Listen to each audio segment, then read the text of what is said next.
Hi, it's Mayor Sendzik. Welcome back to our home with Mayor Sendzik. It's great to have you joining our show. We're going to be talking about some special events that are coming up in our community.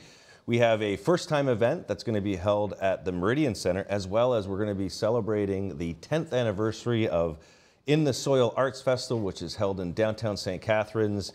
It is going to be a wonderful show, so you don't want to miss a minute of it. First on the show, we have two friends, and they've been a part of some special events here in the St. Catharines, Niagara area. They've also been very instrumental in the success of Pearl Gloves, which is an event that takes place in our community.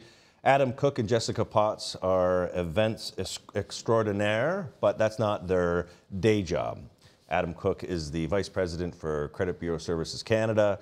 He is also on the board of directors of CAA. CAA Niagara. Yeah. CAA Niagara, and he is an individual that has done a lot in our community, has done a lot of work helping others in our community outside of his day job with Credit Bureau Services Canada, as well as Jessica Potts. Jessica Potts is what I would say is a life coach, someone who inspires people. Her company is Inspired Strategy Group, as well as she is a Gallup certified strengths coach. And I think I can say she has a bundle of energy. So anyone who has been in the presence of Jessica, whether it be at events or at Pearl Gloves or as part of her coaching strategies, would know that she brings a lot of creative strengths to any project that she undertakes here in our community. And that's why she is co-chairing a very special event in our community. So it's called Hats and Horses. So welcome to the show. Thank you very much. And it's Niagara Derby Day, Hats and Horses. So, a lot of folks are going to wonder, hats and horses, and we want to start with, it's a new idea. It sounds like a very exciting event. It's going to be held at the Meridian Centre. Yep. Adam, why hats and horses? Give us a bit of a background of what got us to what is going to be an amazing event in May. Well, this event is a memorial event in recognition of my father, Jan Cook, who passed away August 2016. And my dad was very active in our community. He loves Niagara, he loves St. Catharines. And after he died, a few months passed, and people had approached us about doing some type of memorial event for him. Ideas were kicked around, and none of them seemed to fit perfectly. Then the idea of a Kentucky Derby party came up. My dad was a huge, huge fan of the Kentucky Derby.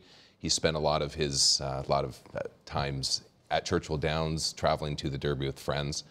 And it just seemed to be a great fit because of my dad and his passion for the Derby and horse racing, and also the fact that it's a unique event. So we were looking for something that was truly unique, never been done before. For example, there was some thoughts about a golf tournament, but there's lots of great golf tournaments in Niagara, and we wanted to be something different, something unique like my father was. So coming up with this idea, and who thought of having a event around sort of the Kentucky Derby? Because I guess a lot of folks of our vintage may not know how and why the Kentucky Derby is special. Why is it a special event first? The Kentucky Derby, it's truly. You've been, right? I've not been to the Derby itself. It's on TV all the time. Right. All the major horse races are. The Derby's special. It's kind of like the Super Bowl of horse racing, where you don't have to be a football fan to enjoy the Super Bowl. Everyone has a Super Bowl party and can get behind that. So the Derby is like that. The little twist is on the fashion and the flair. Okay. So everyone recognizes the Derby event goers wearing their big hats and the attention to detail in the dress. So we felt that this event, spoke to something my dad was passionate about, but it was also different in the fact that it gave everybody an opportunity to get dressed up in a unique way, a way that they wouldn't go to a charity gala or a wedding dressed, with the hats. And this. So it's a bit of an extravagant event, and it's extravagant in the fashion side of it. So I'm going to bring Jessica into the conversation as co-chair. You bring a special flair to events that you help coordinate or that you're leading on. So what have you brought to this that's going to make this one pop even more? Well, inspired by Adam's vision, Adam shared with me that part of his vision for this unique event was people spilling out onto St. Paul Street in their hats and derby attire. And so that was a pretty inspiring vision. And as you mentioned, Adam and I work together on the Pearl Gloves charity boxing event that's coming up in November. So together we bring the strategy and the framework, and then we build the team so that the team aspect of it becomes very important too. We've got the most amazing committee members who have really just hit the ground running, or I should say, have gotten out of the gates. Okay, fair enough. Now it's at the Meridian Centre. So that's where people play hockey or basketball. Or concerts. Or concerts. So give us an idea, why did you choose the Meridian Centre, and what's your vision for transforming the centre into something that would capture the spirit of the Kentucky Derby? I think we both have some answers for that, but well, first of all, my dad was a huge supporter of the Meridian Centre, so it just fit. We have we're Niagara Ice Dogs season ticket holders, and that building was really special to him. He thought it was a great addition to our downtown and was going to help do all the great things for our city that it has. So the Meridian Centre seemed like a natural fit. And in addition to that, we wanted this to be an event, not just a private function. So thinking of the Meridian Centre, what they had to offer in terms of the Jumbotron scoreboard, in terms of the floor space, in terms of the great culinary experience there with Chef Drew. There's just so much that the Meridian Centre offers. And then as Jessica mentioned, the vision for people leaving the event at 7:30, spilling into our downtown, going to the restaurants all dressed up in Derby style, that was very important to us. Okay, so Meridian Centre, making it pop. You talked about the big screen, the Videotron. How are you going to, and I don't want to let any horses out of the barn on this, because you probably want to keep some magical moments of, wow, when people do come to the Hats and Horses. But what is it, how are you going to transform it from a spectator sports facility into something that's a little bit more interactive? I think the first key is going to be lowering the Jumbotron. So you'll be able to watch 360-degree views of the broadcast of the Kentucky Derby. So we'll do the 3 final races, including the Run for the Roses. Run for the Roses, okay. So we're picturing Niagara's take on the world's largest cocktail party. So imagine food stations, imagine a photo wall, imagine a stage where our fashion show is going to take place, and of course, what fun would it be without a DJ and music to keep the atmosphere lively? I guess we'll let your viewers in on a little secret. We're going to lower the ceiling, not literally, but figuratively, by using some special decor tricks. Oh, okay. I don't think that's really been done yet at the Meridian Centre in terms of transforming that into more of an intimate space. And there's also a special aspect to this. Now, I say this because I do think we have a history of horse racing in Niagara. For sure. Fort Erie Racetrack has been a part of us for generations. As far back as my grandfather, and my grandfather was an avid sports horse betting individual. Right. So he had a horse crying towel in the basement of the house he lived on, the corner of York and Carleton. And it was just outside of the fruit cellar. Everyone knows what fruit cellars are. And so when he would come back from the track, and if he had a tough go at the track, he would be known to go downstairs, and that crying towel was there for a reason. And it's interesting because I remember growing up and I would see the folded pieces of paper that would have the track of the newspaper that would have the results. And he would look at all the different sort of horses that were racing and how they were doing. And it was just such an important part of his Sunday to go to Fort Erie. So there is a history of horse track racing. So where I'm getting to this point is, what else could you do at this event that would be in keeping with the spirit of horse track racing in Niagara? Well, the Kentucky Derby is obviously about the horses above anything, and the big race. Yeah. We have partnered with Champions Off Track Betting, which is part of Woodbine Entertainment Group, and we have our AGCO license. So they are bringing their betting terminals down. We're offering live wagering on site. So that's cool. The true horse fan can come and place wagers legally and have all the experience of being at the Kentucky Derby or at a racetrack facility. And was that something that Jan was also interested in when he had his own crying towel? Yeah. Believe me. Yeah. Almost every Sunday. And so this is in support and in memory of Jan, but where's the support go for the charities, the proceeds that are raised? Where are you? We're very proud that this is a charity event, so we're raising money for 3 outstanding local charities: Facts Niagara, Community Care St. Catharines Thorold, and Niagara Children's Centre. And they were all close organizations related to your dad as well. Yeah, my dad did a lot of fundraising in and around healthcare because we had a tremendous need for that. We always do. And the hospital, we needed a new hospital, so he did a lot of fundraising there. But later in life, his greatest joys were his grandchildren, and we're very happy to support charities that support children and families. And so will this be a one-off, or is this something that you envision is going to become part of the fabric of our community, of our downtown, of our community coming together? We're calling this the first annual, so we're looking forward to many years of hats and horses. So, Jessica, where do people get their tickets? What's the routine on anyone who wants to get tickets to this amazing event that's coming up? Pretty simple. You can visit hatsandhorses.ca. Yep. You can visit the Meridian Centre box office. And how much are tickets? They're $100. $100 plus fees. Plus fees, and it's May 5th. Saturday, May the 5th. Saturday, May 5th, which is the Kentucky Derby. Yeah, first Saturday of May. And if you got to wear hats, so there's a couple of hat vendors in the Niagara area.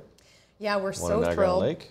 We've got Beau Chapeau as one of our fashion sponsors alongside Gary Waters, and Penn Centre is sponsoring our fashion show where people can win prizes of $500 gift cards for the Penn Centre for Best Dressed Man, Best Dressed Woman, Best Dressed Pair, and Best Hat. And they'll also get additional prizes from Beau Chapeau for Best Hat. So check out Hats and Horses. Check out the Kentucky Derby for styles. So I think that's an important part. And this really will be, I think, a signature event in our downtown, and the first annual coming up. But I think it's going to become something of an annual tradition because it is really a part of who we are. It is. Horse racing, the role that Jan played in helping build our community, beyond that of the business person that he was, the successful business person that he was, but also for the philanthropic side, the giving back to community. So I think this is a great way to honor Jan. Well, thank you. It's wonderful to see you carrying on in his ways as you and your family continue to help our community. So look forward to seeing you at the May 5th event, Hats and Horses. It is going to be an event you don't want to miss, and I'm sure you're going to see photos all over Instagram and Twitter and Facebook after the event. So why don't you be a part of the event and check it out? Get your tickets. The Meridian Centre is, how many tickets can you sell? I think up to 800. Let's fill it up. In memory of Jan, let's fill up the Meridian Centre. So thanks for coming on the show. Thank you very much. We will be right back talking about In the Soil Arts Festival. Stay tuned. Hi, and welcome back to Our Home with Mayor Sendzik. Thanks for joining us on the show where we're talking about some amazing events that are taking place in our community, from Hats and Horses to the 10th annual In the Soil Arts Festival. And we're joined by one of the original creators of In the Soil in our community, Annie Wilson, artistic producer and co-founder of In the Soil, which is produced annually by Suitcase and Point Theatre Company. Yes.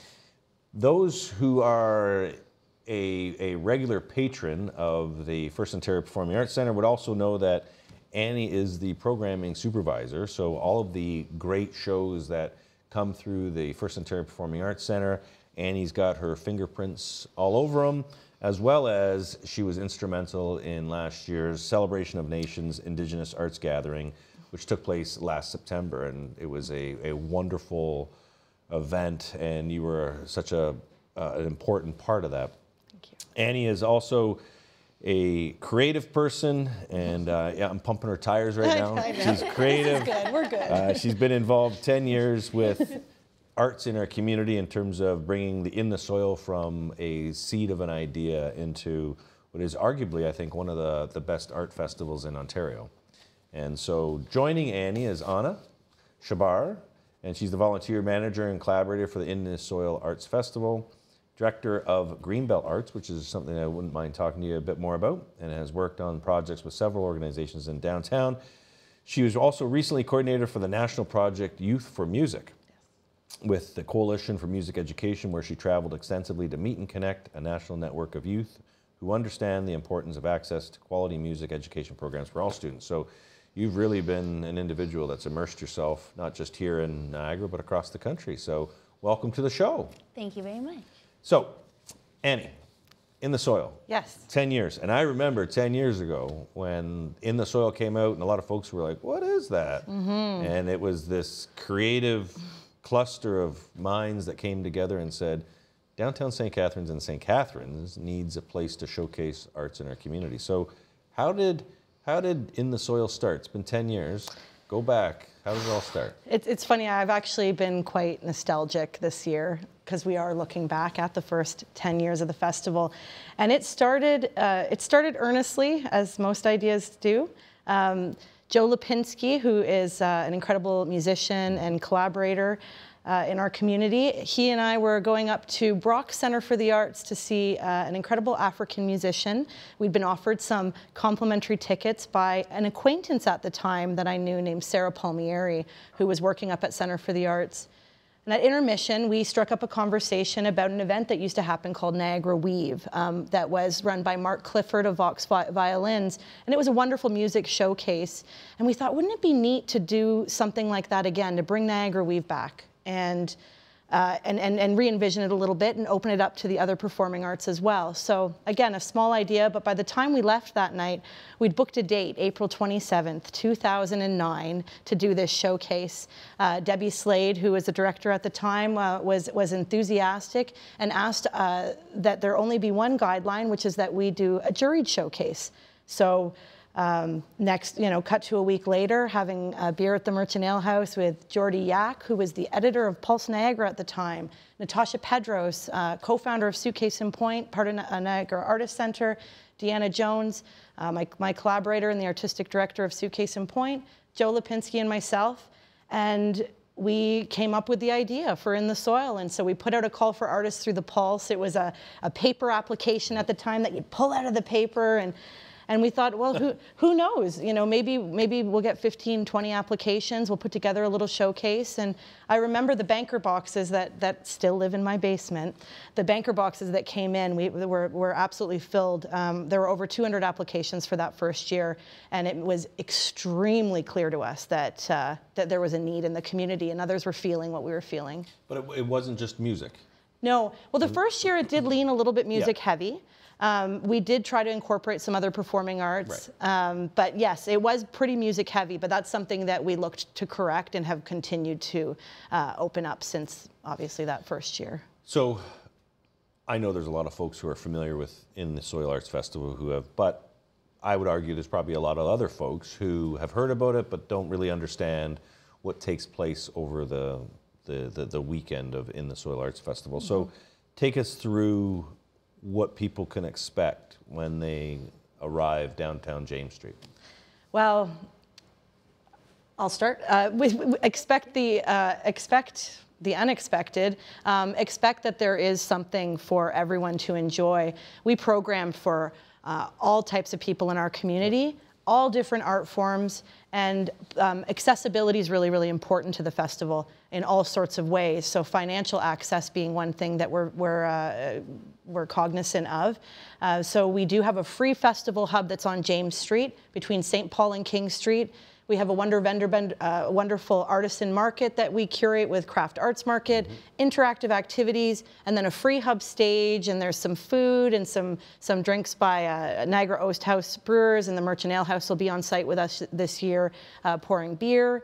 And that's a free community space to just gather and be. And then from there, if that is the hub, then there are 11 other venues that we use throughout downtown St. Catharines. And so we have a professional theater showcase, a comedy showcase. We do Rhizome's Choose Your Own Art Adventures, which are taking place at the Silver Spire United Church this year, which we're really excited about using that venue. And so we have a schedule that's on the website and artist bios and all sorts of information. And people are welcome to basically choose their own In the Soil adventure. Right. Yeah. And want to also just note that there are tons of activities for families. I find that Saturday is a really great day to bring the young ones out to the hub, and there are performances and activities at the library that are happening for families as well. So Anna, the role that you've played, what role do you play with In the Soil? Well, my definitely main biggest role in how I came on board with the festival to start with is volunteers coordination. So the first year I was a volunteer, just was like, I'll sign up, have a few drinks, work some merchandise Not during the volunteer shifts. time. Well, No, of course not. Of course not. afterwards, of course. But yeah, I started recruiting some of my own friends that first year, and Annie and some other organizers saw like, hey, she can recruit some people, she has enthusiasm, so I went in and focused my energy on volunteer recruitment and kind of building out the structure of the volunteer group so that it's easier on the organizers, yeah. So how many volunteers would go into a festival like this? Approximately 150. That's which amazing. wasn't Like the case 6 years 150. ago, but Okay. we've grown to that number. So that shows the growth over 10 years, is that now to put on an event like this, 150 volunteers, and you know, Annie, you and I were talking about how do you build a festival like this, and how do you build the success? And a lot of it is built on volunteers. And you look at the Scotties that was held in downtown St. Catharines at Meridian Centre. You look at the Rib Fest that's held at Montebello Park. You look at In the Soil. Volunteers are a big driver of what you do. Huge. So what do you look for, like in terms of someone, if someone wants to get involved to volunteer, what are you looking for? Well, pretty much anybody who wants to get involved with like downtown, experience the festival, but we do have such a wide range of volunteer positions and a pretty detailed volunteer registration form that we try and get everybody a position that suits their needs or grows their skill set to something that they're looking to expand. So we just look for enthusiasm pretty much. Yeah, So you rely heavily on volunteers, absolutely. and the success of In the Soil is the diversity that you've touched on. You really bring that diverse, not even the accessibility, the diversity of accessibility, but also in the creative side. Totally. Yeah, something to stress about In the Soil is we really honed in year 4 of the festival is when Suitcase and Point Theatre Company actually took it over to be the producers of it. And at that time, we sharpened our mandate, really interested in one-time audience experiences, right? So maybe you've seen that band play before, or maybe you've seen this artist before, but you've never really seen them in the way that you'll see them at In the Soil. So we wanted to create just a special gathering of our community, knowing that the arts are, in my humble opinion, one of the best ways to bring community together, right? So the diversity of businesses, of artists, of audience members, there's just so many different types of people that come together that have all been sort of stitched together through In the Soil. It's been incredible to see how the community continues to grow. So it's the 10th anniversary, and I know you'll probably have cake, but beyond the cake, what? Yes, we will. We have an artist doing a piece for us, Jana Bergsma, a birthday cake. So people will be able to blow out the candle and make a wish for In the Soil and for themselves and our community. Looking forward to the cake. Yes. What else? What is, it's a 10th anniversary. What is the signature you want to put on this year? Well, the common thread, I think, would be the signature. So we have a local fiber artist named Lisa Renee McKenzie. She's been a part of the In the Soil family for many, many, many years. And she came up with an installation this year called Common Thread. So she spins her own yarn, and she spun, I have no idea, thousands of yards. Large amount. A large amount of yarn. So a large amount of yarn, and she and a group of volunteers are going to be installing this yarn around downtown St. Catharines. But then also, it's a thematic concept as well. It's the idea that we are all connected. And I started to think about people like you, Walter, and we were talking before the show, that this will be your 10th In the Soil Arts Festival. You have 10 years of being a part of this with us, and you've helped and watched it grow there are so many people that have those stories to share as well. So we're hoping that this sort of stamp coming out of this year is that people share those stories as well, and talk about how downtown has transformed and changed, and that we can have those conversations together. So there are different opportunities throughout the festival to capture that feedback from the people that are joining us. And I could say In the Soil has been that that almost like a barometer when people talk about the transformation of our downtown.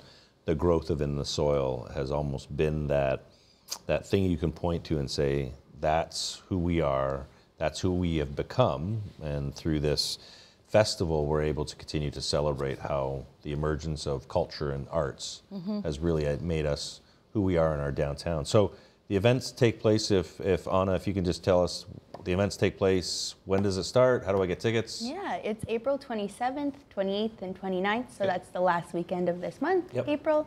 And you can go to inthesoil.on.ca, and that'll be all your links for everything, including purchasing tickets. And also, you can register to volunteer if you're interested. All the details are on there, and you could snag yourself a free pass. That's great.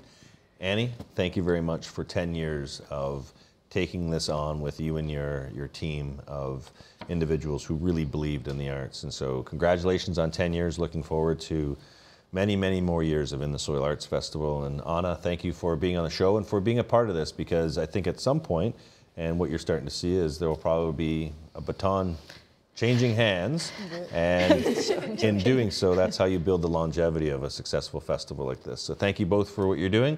And for those out there, you've got In the Soil Arts Festival end of April, you've got Hats and Horses May 5th. So you see there's a lot going on in our city. Get out and enjoy St. Catharines. It is an amazing time of the year. Look forward to seeing you out and about in our parks and our downtown and Martin and Port Dalhousie, wherever we may be, but look forward to seeing you out and about. Until then, take care.